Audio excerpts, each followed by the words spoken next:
Estuvo con nosotros en Madrid cuando hicimos las jornadas con Rafa Pal y, ¿qué os voy a decir de súper? Él va a hablar de ciudadanía de combate, si no me equivoco. Afirmativo. Afirmativo. Eso es copyright de Patrick, ¿no? Así que os voy a dejar con él. Voy a intentar arreglar las conexiones para que la gente que está en directo pues también nos pueda escuchar bien. De todas formas, se está grabando todo por si acaso. Y os dejo con el gran Super Sapien, que no sé de lo que va a hablar, pero voy a escucharte atentamente también. Muchas gracias, tío, por venir y por colaborar con la causa. Todo tuyo.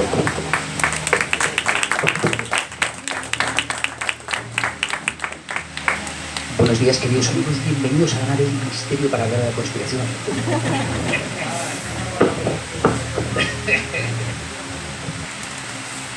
No soy Iker Jiménez, aunque le admiro mucho. Y siempre que alguien me dice que me le asemejo, lo encajo como un cumplido. Es un placer estar con vosotros en esta sesión de mano de Nostra TV. Un honor venir de esta mano, la verdad. Anaciclosis. Anaciclosis es un término en griego un poco en desuso y malinterpretado. Anaciclosis era un término que utilizaban los griegos para significar que todo vuelve siempre a su cauce. Se ha interpretado por la parte de los escolares como una idea de que el eterno retorno, para justificar que los griegos creían que la historia era circular, que nada progresaba, sino que todo transcurría en círculo. Pero eso no es del todo exacto. Anaciclosis, es un término que debemos recordar, significa que todo sistema encarna en su interior, incorpora un gen de reseteo y de vuelta a la normalidad. Lo vemos en muchas plasmaciones. Está la oveja negra, el genio de la familia, está la última nave que sale de Krypton con dirección a la Tierra para salvar la civilización. Hay muchas formulaciones. Se me ocurre a vosotros que os guste El Señor de los Anillos, de los hijos de Finwë que van a la Tierra Media, pues solo se queda uno, ¿no? El hijo raro, al final Finn se queda en la Tierra de los Valinor. Hay muchas formulaciones. Lo que quiere significar eso es que hay esperanza, que cualquier sistema, por corrupto que se nos presente, siempre produce por sí mismo el gen que producirá la manera de volver a casa. Una idea que también arrastran estos cuentos infantiles, pulgarcito, ¿no? Dejando las semillas que nos conducen de nuevo al hogar. Siempre hay una manera de regresar, de tomar contacto con nuestra fuente. Cuando os veo aquí a nosotros, cuando os veo a vosotros, pienso: anaciclosis, la cosa puede revertir. Lo ha hecho otras veces y probablemente lo haga. Pero es que es un momento tan crítico, tan combativo. No sé si conocéis o no, es sorprendente la trágica historia del general Diego de León, la primera lanza. Es una historia peculiar. Diego de León era un general conservador que estaba en un vínculo de inferioridad jerárquica con el general O'Donnell y en una transversalidad con Narváez, y estos tres generales, jerárquicamente O'Donnell, Diego de León y Narváez, conspiraron en el gobierno de Isabel II, en un momento que era de un color progresista, en dar un golpe de Estado en el Reino de España, siglo XIX. Decidieron orquestarlo con una gigantesca maniobra en forma de cepo, en el cual el ejército de Marruecos se sublevaría al tiempo que lo haría en el País Vasco, los contingentes a mano de O'Donnell, y Diego de León tenía el ejército en Madrid para tomar el Palacio Real y capturar vivo a Espartero. Pues bien, el plan fue un absoluto desastre, salvo porque Diego de León prevaleció cuando los otros no, y logró capturar con éxito a Espartero. Tomó el Palacio Real y le apresó. Viendo que sus compañeros no habían tenido el mismo éxito que él, se quedó solo, malograron su esfuerzo de golpe de Estado, le capturaron con vida y dictaron debía ser fusilado. Con tan mala suerte que no había nadie con una posición jerárquica en el ejército isabelino para presidir su fusilamiento. No había nadie con superioridad jerárquica respecto de él. Y ni corto ni perezoso, Diego de León dijo: no os preocupéis, yo presidiré mi propio fusilamiento. Y lo hizo de una manera estoica, muy honorable, proclamando algo que hoy mismo resta su propio epitafio. Lo que dijo fue: no os tiemble el pulso, apuntad al corazón. Siempre me ha llamado mucho la atención esa última declaración, ese gesto de valentía casi suicida, tan trágica, en un personaje por lo demás desconocido para los españoles de hoy día, y pensé en un tiempo en el que tamaño acto de combatividad y heroísmo es mítico, es algo olvidado, es inimaginable. Me hace pensar en qué tipo de pasta alimentaría ese tipo de hombres en ese momento concreto, extremadamente duros en las adversidades. No creo que fuera un rasgo de laboratorio, creo que era algo bastante antonomásico, no solo en los ejércitos españoles, sino en la población civil en sí, bastante sufrida. Hemos de recordar que junto con Rusia, España es el país que más guerras civiles ha tenido España. Es resonada la guerra civil de republicanos contra nacionales de comienzos del 20, pero están las guerras carlistas y están guerras que se remontan al comienzo de los tiempos, desde que los cartagineses se partían en la cara con los romanos aquí, en Cartagena.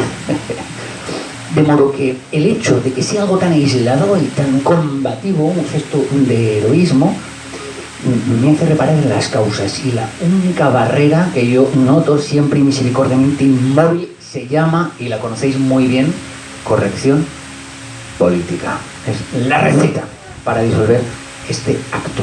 La corrección política es ese fantasma escurridizo que se nos ha inmiscuido, se ha infiltrado asolándonos con la miseria del marxismo cultural, y cuyo rastro podemos ir trazando a lo largo de todo el funcionamiento sedicente democrático de la estructura de nuestras instituciones. Esto de la corrección política tenemos que entenderlo, tenemos que entender hasta qué punto es un fenómeno ex novo de laboratorio, hasta qué punto es una bagatela, un discurso específico, un arma de combate intelectual creada por nuestros enemigos para someternos, tristemente con éxito. No digo que empezar ahí, pero el fenómeno de la corrección política tiene sus plasmaciones, por supuesto, en el transfeminismo, en la ideología de género, en el marxismo cultural, en el posmodernismo, en el constructivismo, en el ecologismo radical, etc. He visto en mil formulaciones. Tiene el momento inicial, el momento de surgimiento, en la Primera Guerra Mundial, cuando la escuela marxista se lleva las manos a la cabeza al comprobar que los obreros no han mantenido su vínculo de clase y se han decidido enfrentar en la cruenta Primera Guerra Mundial. Se intentan preguntar por qué ha sucedido eso, cómo es que la hermandad de trabajadores no ha prevalecido y han decidido enfrentarse en conflictos llamados burgueses, y por cómo es que ha prevalecido el vínculo nacional. Estudiando esto se funda el Instituto de Investigación Social, con sede en Frankfurt, después llamado, como ya sabéis, la Escuela de Frankfurt, que desarrollará diversas formas, diversas técnicas para inmiscuirse en su gran enemigo, Occidente. Lo que nosotros defendemos, lo que buenamente nos interesa, lo que podemos llamar cultura de la que participamos, algunos dirán blanca, otros dirán cristiana, otros dirán occidental, es exactamente el blanco, lo que está en su punto de mira, la punto de mira de estos intelectuales. ¿A qué me refiero con esto de Occidente? Existe una guerra, ayer se dijeron cosas muy interesantes respecto de que en realidad nos tienen enfrascados, ¿verdad? Siempre con dos bandos, divide et impera, sacar orden del caos, ¿verdad? Nos tienen divididos al este contra oeste. Sin embargo, creo que hay algo hermoso y valioso que preservar en esto que llamamos oeste, que es exacto, que está siendo objeto de un ataque sistemático extremadamente peligroso. ¿Qué es Occidente o qué debiéramos rescatar? Yo me quedo con la enumeración de Doug Casey, un anarcocapitalista muy célebre que enuncia 12 conceptos que son absolutamente exclusivos de Occidente, absolutamente exclusivos y que no se encuentran en ningún otro sitio y que probablemente sean los fundamentos de la prosperidad. Ayer comenté, como sabéis, que tuve la suerte de volver de Estados Unidos, y ahí, como un gran icono del Occidente, se puede rastrear todavía esa afluencia, esa prosperidad, algo que se está perdiendo, al borde, como estamos, de un estado fallido y de un colapso civilizatorio, extinción cultural, etc. ¿Qué son estos 12 rasgos típicos de Occidente? Pues en primer lugar, libertad de pensamiento, libertad de expresión, libertad de mercado, limitación de poder, individualismo, racionalismo, libertad, concepto de progreso, privacidad, derecho de propiedad, imperio de la ley, idea de emprendedurismo e industrialidad. Iré más lentamente sobre cada uno, ¿de acuerdo? Para exponerlos. Y rápidamente, porque la cosa viene fuerte. En cuanto a la libertad de pensamiento, sabéis claramente hasta qué punto se está sojuzgando, se está sometiendo, se está considerando algo a lo que hay que ser suspicaz. No se nos permite, hay una policía del pensamiento, hay un ministerio de la verdad literalmente orwelliano. Se nos induce a converger en torno a unas líneas maestras que prodigan los medios de comunicación, ¿verdad? No, eso no lo pienses, eso es políticamente incorrecto. Libertad de expresión, también. La policía del pensamiento se extiende a la policía de las palabras. No digas bujarrón ni marica, ni homosexual. La política del eufemismo, ¿verdad? Ciertas palabras no deben usarse y se confunde que es un guerrero de la libertad, un vigilante, un terrorista, ¿ves? Con esos conceptos empiezan a volver ambiguos y utilizan las palabras contra nosotros. La libertad de expresión, como sabéis, está bastante denostada y hasta se puede deducir testimonio de un delito de odio, ¿eh? Luego daré unas indicaciones como abogado vuestro gratuito que soy para intentar prevenir que luego se proceda en causas contra los que estamos aquí por lo que pudiéramos decir. Libertad de mercado es algo que también se dijo ayer y que se puede rastrear. Este marxismo cultural también está en esas políticas monetarias que nos estrangulan, nos hacen pasar por el rasero de la inflación y que nos dejan a merced de los cárteles de la banca y de sus poderosos fideicomisarios, sus fondos de inversión. El hecho extravagante de que en la ciudad de Madrid los madrileños no puedan vivir en el centro de su ciudad ancestral, rendir culto a sus propios símbolos porque está en manos de ciertos fondos extranjeros especulativos que se van apoderando poco a poco de la riqueza. Lo decía ayer Patricio, con quien estaba totalmente de acuerdo respecto del suelo murciano. De casos es innumerable, os podéis imaginar. Eso no es capitalismo, ese es el socialismo más proverbial, el intervencionismo más religioso en contra de lo que es el orden espontáneo del intercambio de riqueza entre individuos. Respecto del control del poder, no hay otro rasgo que defina mejor a Occidente que la idea de ser suspicaz con el control absoluto. Lo que tenemos en España, decía el gran Trevijano, efectivamente no es una democracia porque ambas cámaras están comprometidas. El Ejecutivo es al tiempo el Legislativo y designa además a los jueces del Consejo General del Poder Judicial. Vivimos en una autocracia, no nos dejemos engañar por esa tiranía de las palabras. No existe separación de poderes, no hay control en absoluto del poder. Un lugar, pese a reconocerlo, muchísimo más libre que nuestro régimen, precisamente es Estados Unidos, por esa ingeniería. Los fundadores hermetistas y satanistas, ya lo hablaremos, de ese país sí que se cuidaron bastante de que hubiera una mecánica de control del poder. Vital preservarlo. Si no se puede a nivel institucional, entonces debemos retomar nosotros el poder para ser nosotros quien lo enfrente en un acto de genuina desobediencia. No es que para mí el poder debe ser contrapesado. En respecto de las demás, que contaré más rápido: individualismo, racionalismo, libertad, concepto de progreso, privacidad, derecho a propiedad. Podría estar hablando todo el día y no al lugar. Os podéis imaginar cómo se bombardean, ¿verdad? Cultura del corazón, patetismo, el emotivismo, esta irracionalidad que nos fue la imposibilidad de formar un foro como este, donde la gente pueda discurrir tranquilamente, no sentirse ofendida. Hasta en los foros universitarios he asistido a lo más peligroso que he podido ver, y es que hasta en profesores de universidad se dice: es que tu opinión me ofende. ¿Y cómo puede incurrirse en tamaña falacia lógica del pensamiento? Es la primera, el abandono total de la racionalidad. Es decir, tengo derecho a no ser ofendido. A propósito, me acuerdo siempre de un taxista que me topé yo. Yo era motero antes, cuando tenía menos acojones a accidentes y todas estas cosas.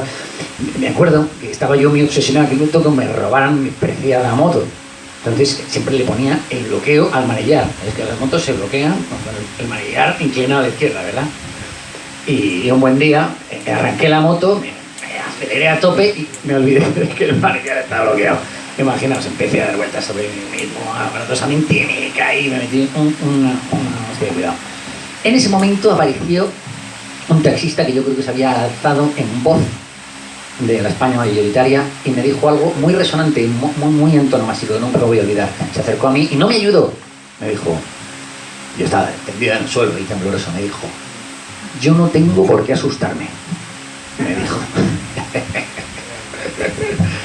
decir, era el canto, es decir, ya desde ese subjetivismo tan primordial y ese emotivismo, él había entendido eso como una ofensa a sus sentimientos, porque le había asustado, y es que él no tiene por qué asustarse. ¿Hasta qué punto llega este delirio? Eso que en aquel momento me parecía laboratorio, hoy lo podéis estar en cualquier ámbito de la política española.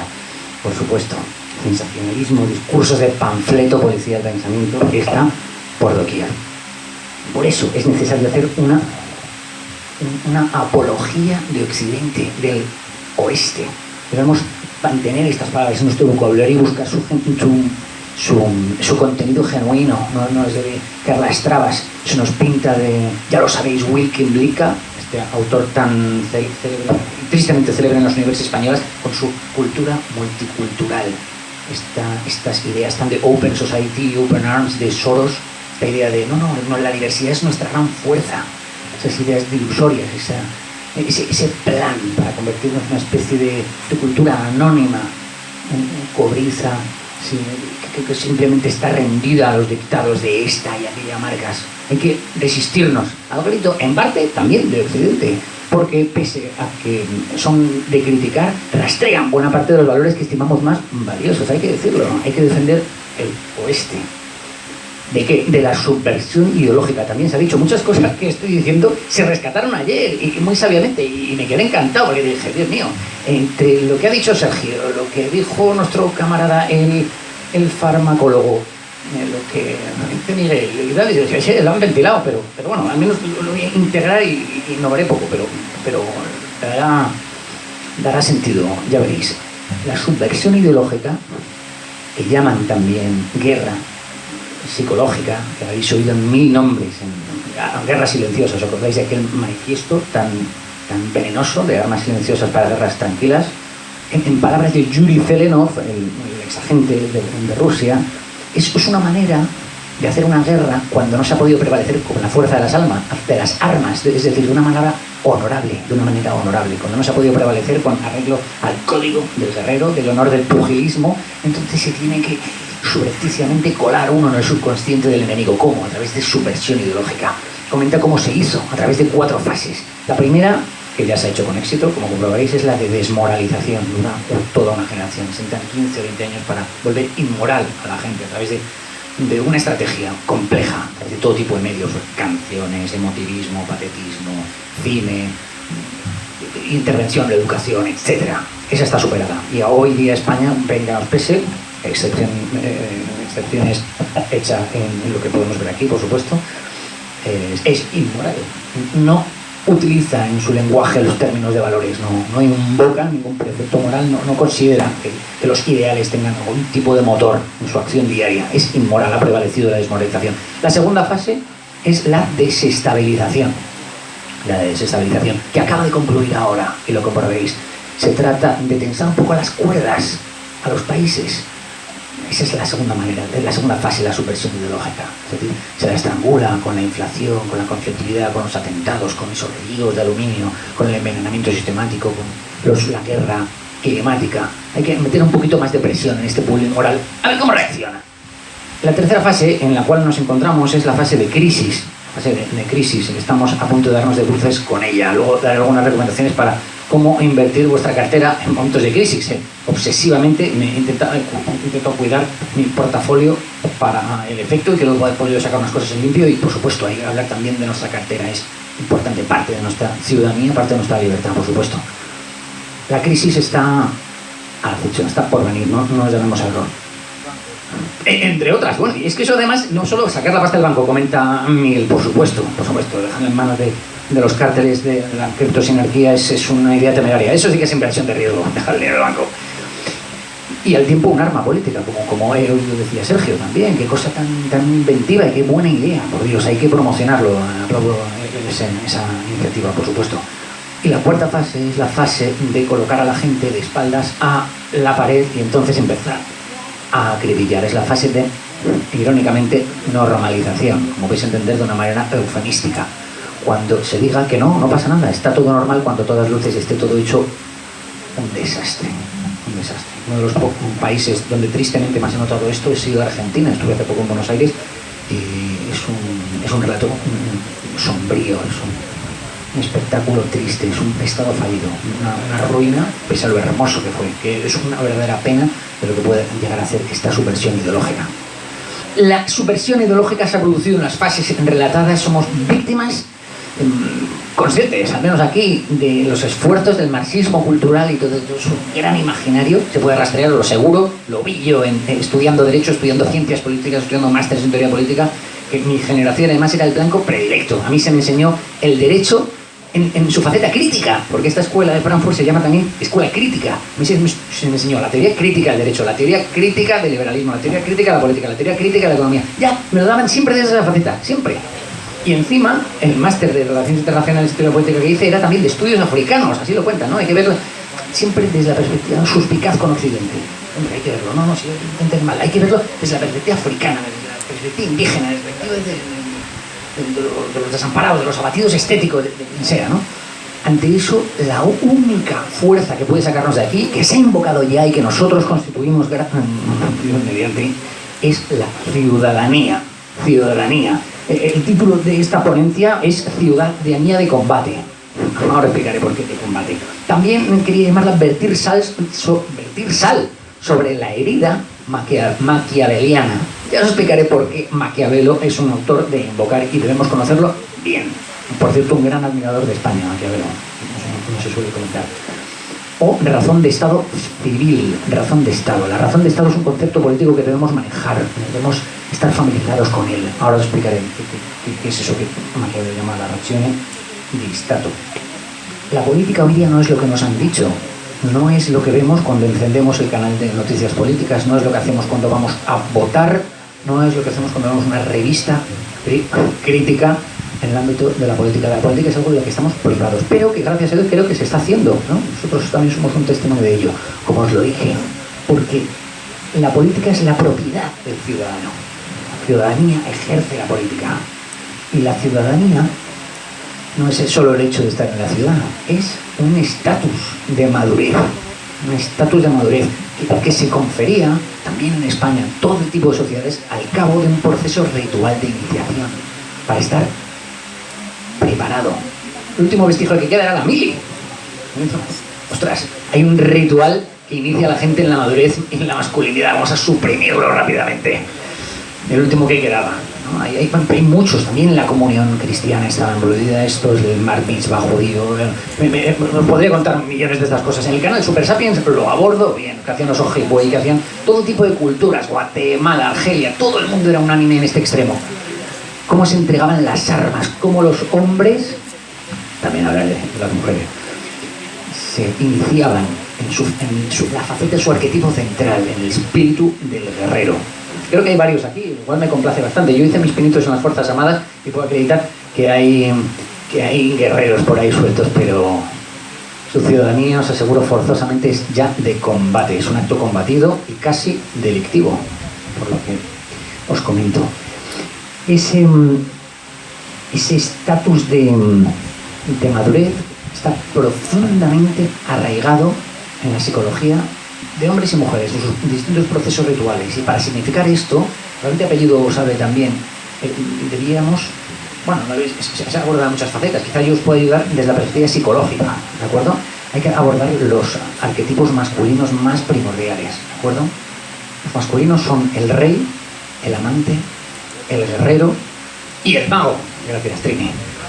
El mago. Son 4 arquetipos que pueblan todo nuestro imaginario de fantasía, de política, de poesía. Están por doquier. Y esas imágenes, queridos amigos, esas imágenes conforman nuestra psicología. Por eso se bombardean sistemáticamente en el cine, en los cuentos infantiles. Por eso hay verdaderas unidades subvencionadas de comisarios políticos de ideología de género dispuestos a encontrar y a destruir esos arquetipos masculinos en cualquier atisbo de literatura infantil que los muestre. Porque nuestra integridad nos va a asumir ese tipo de arquetipos. El que nos interesa hoy es el de guerrero y las implicaciones que tiene, ¿de acuerdo? Tiene muchas implicaciones, entre ellas la de darse de una manera trágica. Por eso mencioné a Diego de León. Tiene que ver con ver el mundo con ojos de hombre de una manera combativa y tener claro que no se puede tener todo. Es lo que se nos intenta sugerir, que en un cierto momento hay que renunciar a algo Lo que hace habitualmente un hombre es pues, renunciar a todo el resto de mujeres cuando se casa. Hoy se proclama lo contrario, ¿verdad? La monogamia está en desuso, tiene una aventura o practica el poliamor o lo que sea. Por ejemplo, tiene que ver que en la vida, que sobre todo en las decisiones, estamos al borde siempre de la tragedia y que es necesario optar por algo en detrimento de absolutamente todo lo demás. Esa manera de operar, trágica, conforma la verdadera escuela de política europea, llamada hoy día teoría de juegos o teoría realista de las relaciones internacionales. Ahora os hablaré un poco, no en términos abstractos, iré al nódulo, al grano, lo que nos interesa, para saber cómo podemos nosotros entroncar con nuestros orígenes y utilizarlo como poderosa arma contra nuestros silenciosos enemigos. ¿De acuerdo? Antes que se me olvide, también hay arquetipos femeninos. Es curioso. Tardé mucho tiempo en descubrirlos porque en la literatura avanza solo sobre los masculinos. ¿Os acordáis que os he dicho rey, mago, amante y guerrero, verdad? Pues los arquetipos femeninos son muy curiosos y se complementan perfectamente con los arquetipos masculinos, los arquetipos del estatus de madurez de las mujeres. El arquetipo de rey se conecta, así como una molécula, al arquetipo de madre. ¿De acuerdo? Entonces, ¿qué tipo de rey? El hombre debe asumir que en cierta medida debe aspirar a ser el rey.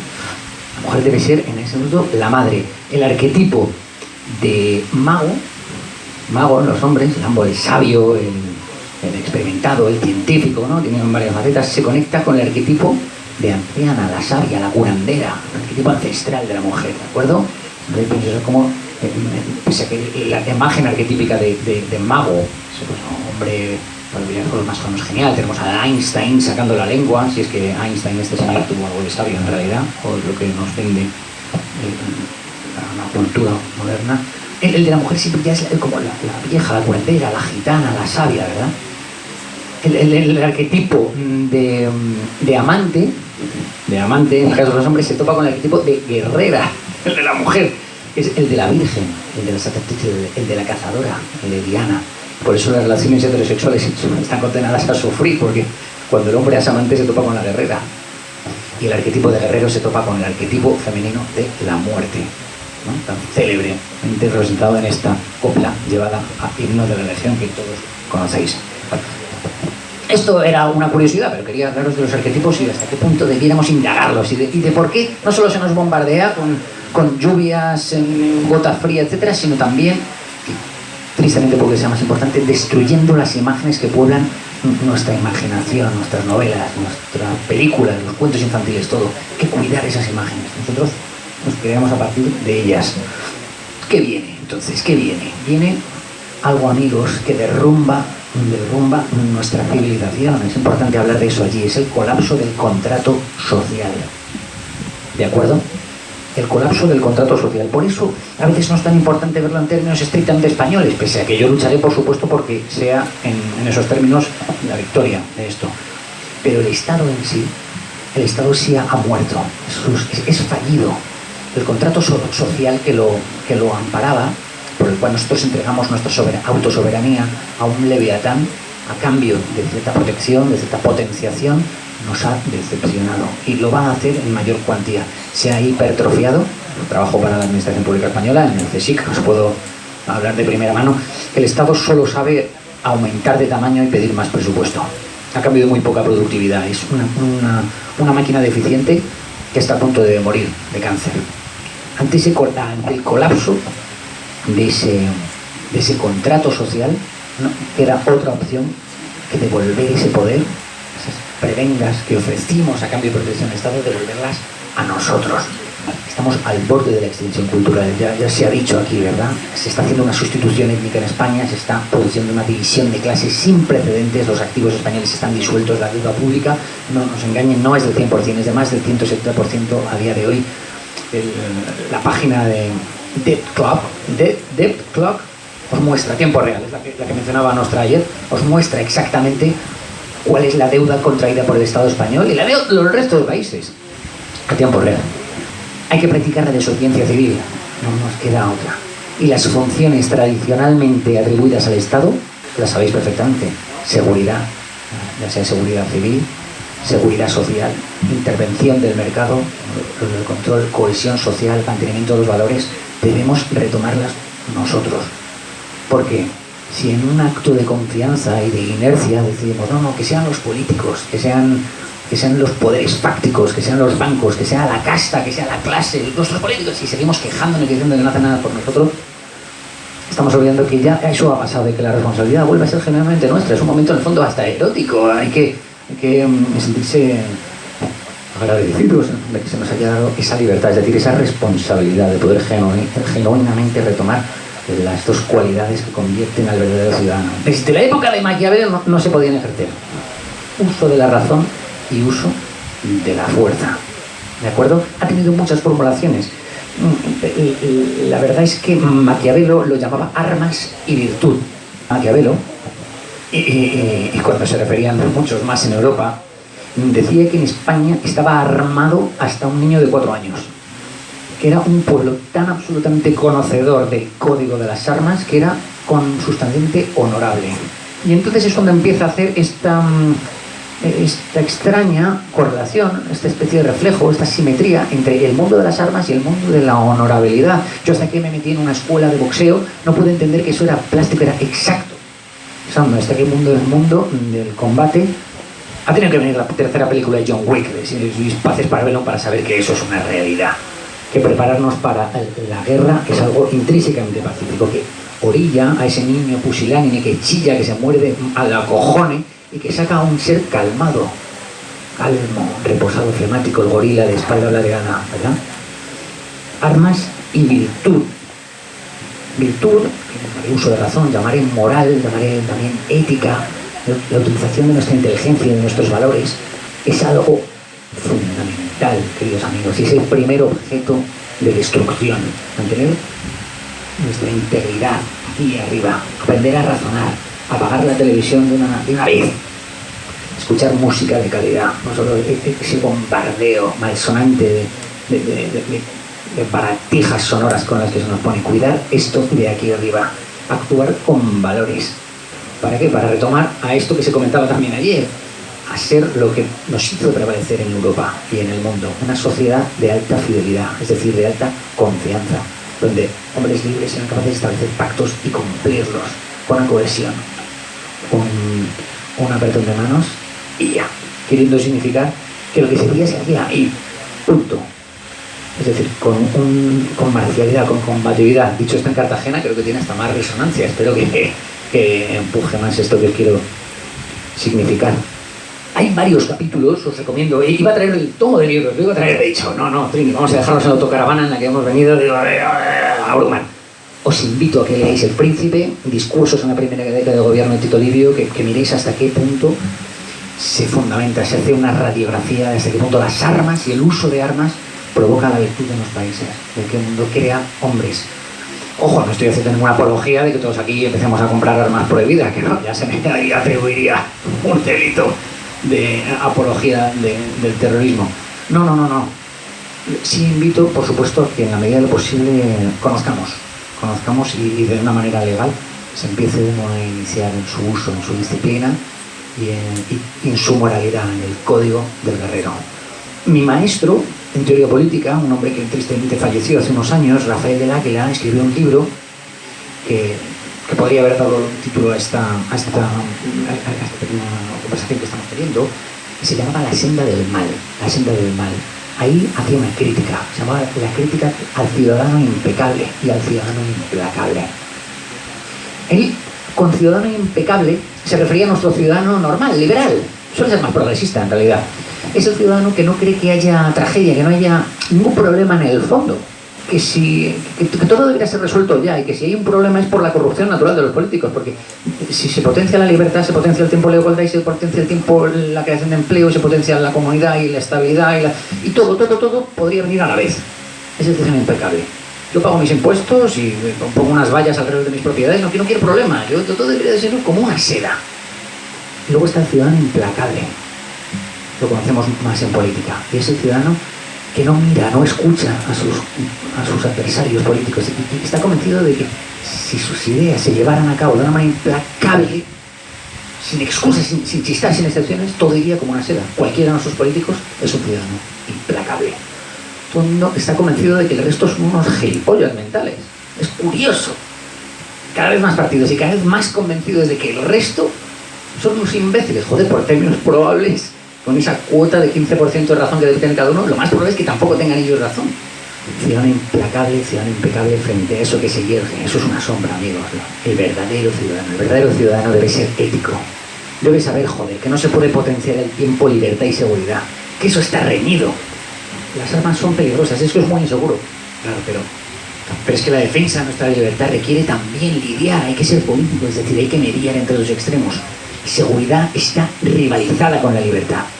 Y nos la quitarán, la libertad, arguyendo criterios de seguridad. Pero en tantos otros ámbitos también, el amor a otras culturas debe estar reñida con la estabilidad de los pueblos, porque en la disolución étnica, la política pro mestizaje está debilitando la memoria y la cultura, y probablemente dentro de 20 años ya no tenga sentido hablar tampoco de España en estos términos, porque la población española está completamente suplida por otros pueblos, por otras culturas, se habrá disuelto.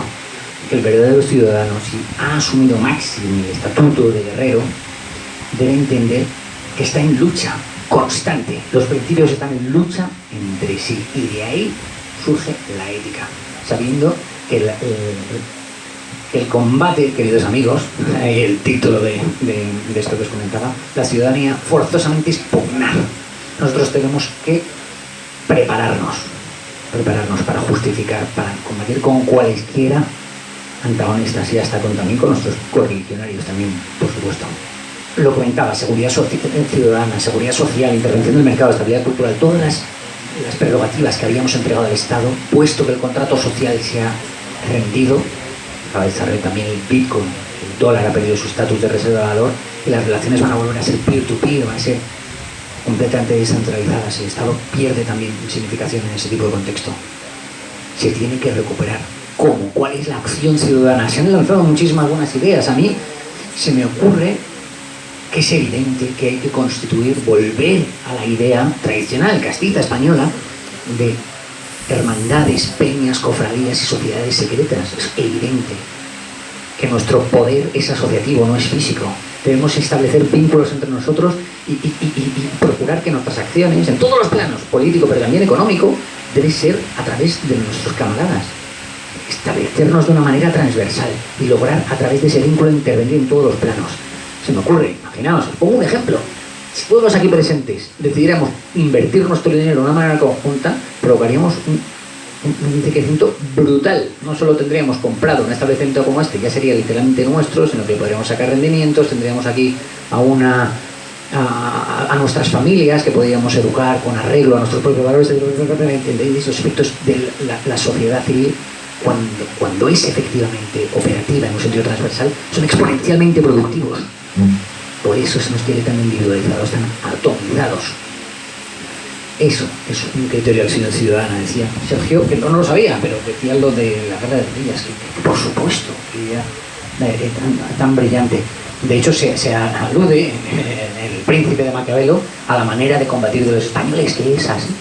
Es así. Sabéis que el arte marcial más tremebundo y mortífero y sanguinario y efectivo del mundo es español, se llama destreza, está reconocido. Nadie conoce la destreza. O algunos sí, claro. Pero es un arte marcial genuinamente español, destreza. Eso lo tenemos en la sangre, debemos invocar esa fibra, intentar presionar ese interruptor y excitarlo. Sacar de ahí al cartagenero combativo que todos llevamos dentro. Y desembocar con eso un comportamiento ciudadano y ético. Ético, hay que hablar de moral, queridos amigos. No solo en términos económicos, no solo en términos de supremacía, de rendimiento, sino también en términos éticos. Y con esto daré paso a que podáis hablar vosotros, queridos amigos. Para hablar de ética, yo siempre pienso en un libro fundamental que se llama Ética y Estética en la Formación de la Personalidad, de un danés, se llamaba Søren Kierkegaard, un existencialista cristiano totalmente vapuleador. Es un hombre que literalmente a mí me cambió la manera de razonarme. Fue un gran impacto conocer a este individuo. En este libro, él explica por qué los cristianos son existencialistas, en un sentido existencial, superiores al resto de confesiones, Y lo explica porque se expresa en términos trágicos. Aquí os comento, ¿verdad? Que frente al comportamiento meramente estético, él, el cristiano, y él prevalecía en ser ético. ¿Y en qué radica esta diferenciación? Pues bien, sencillo. Una persona que actúa éticamente sabe que su vida se pueda dividir en términos de dos únicas decisiones. De dos únicas decisiones, lo que está bien y lo que está mal. El mundo nos va a confundir constantemente diciéndonos que hay muchas sombras de Grey, ¿verdad? Y nos va a decir, no, pero puedes elegir no hace falta que tu mujer se entere, no hace falta que declares esto, no hace falta que cumplas esa promesa, no hace falta... Pero es necesario que, aunque es verdad que existen 1000 opciones, en tu cabeza, cuando menos, tú sepas que lo que has elegido se formula en términos de bien contra mal. Es un out, lo llamaba por la expresión latina de o lo uno o lo otro. Es algo también que se decía mucho antes. No, ¿qué quieres? ¿O lo uno o lo otro? Pues yo quiero los dos. Así hay que actuar, ¿de acuerdo? Sabiendo que hay que renunciar también a parte de lo que amamos en pro de una causa, por supuesto, ¿de acuerdo? Cita este mismo libro una de las frases más míticas, hablando de Kierkegaard, que ya preveía que no iba a poder conocer a su hijo mayor porque se iba a morir. Fijaos hasta qué punto quería expresar esta idea. Dejó escrito, para cuando el hijo fuera mayor, lo siguiente: si mi hijo estuviera en edad de comprenderme, le diría, hijo, no te dejo cargos, ni títulos, ni dinero, pero sé dónde está oculto un secreto que puede hacerte más rico que el mundo. Y ese secreto es tuyo, y no debes agradecérmelo, a fin de no comprometerlo todo debiéndole tu existencia a otro ser. Ese secreto está oculto en tu propio corazón. Ahí hay una decisión trágica, o lo uno o lo otro, que hace un ser más grande que los ángeles. Ahí, en tu corazón. Como veis, nuestro querido general tenía algo de razón. No estén el pulso y apuntad al corazón. Muchas gracias.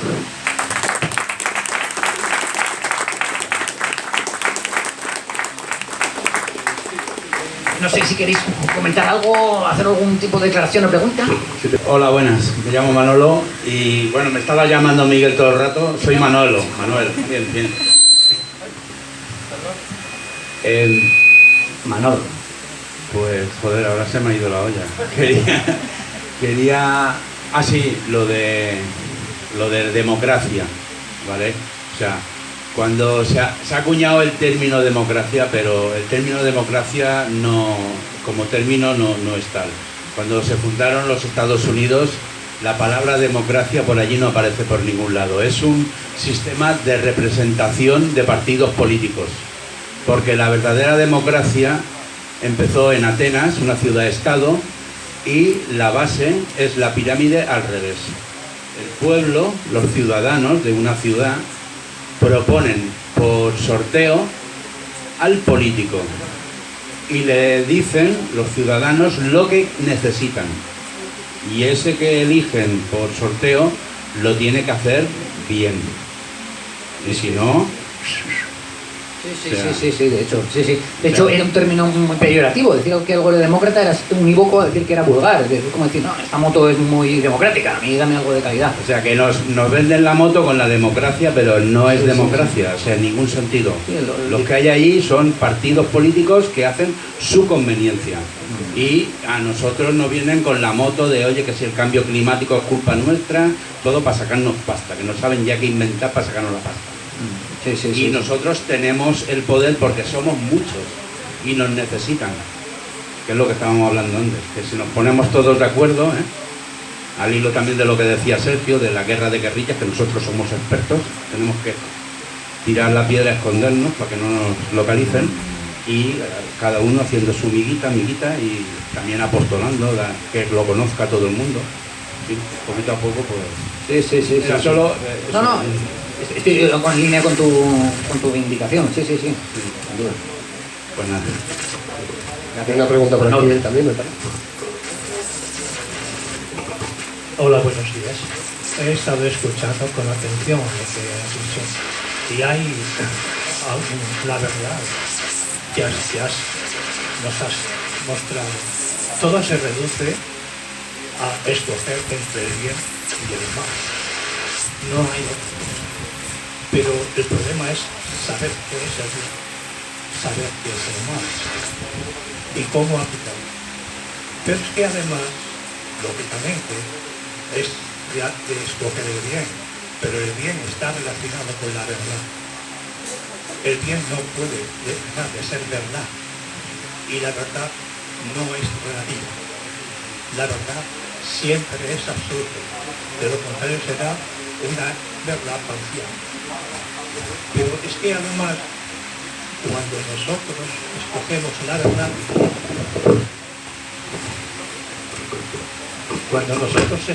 la verdad, o buscamos la verdad, descubrimos obligatoriamente que la verdad siempre es moral.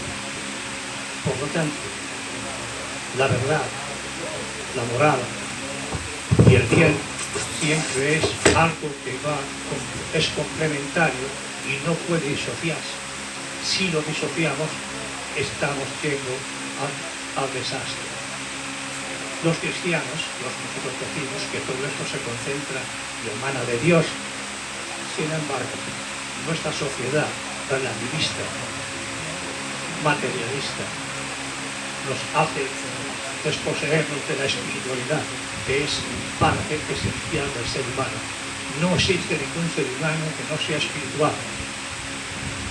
Y es una necesidad. Y culto a esa espiritualidad que emana de Dios. Una persona que no cree en ese Dios, no cree en la verdad porque es relativo y entonces existen tantas verdades como personas, es imposible la armonía ni la convivencia y por tanto el fracaso está seguro. Sí, completamente de acuerdo con usted, señor.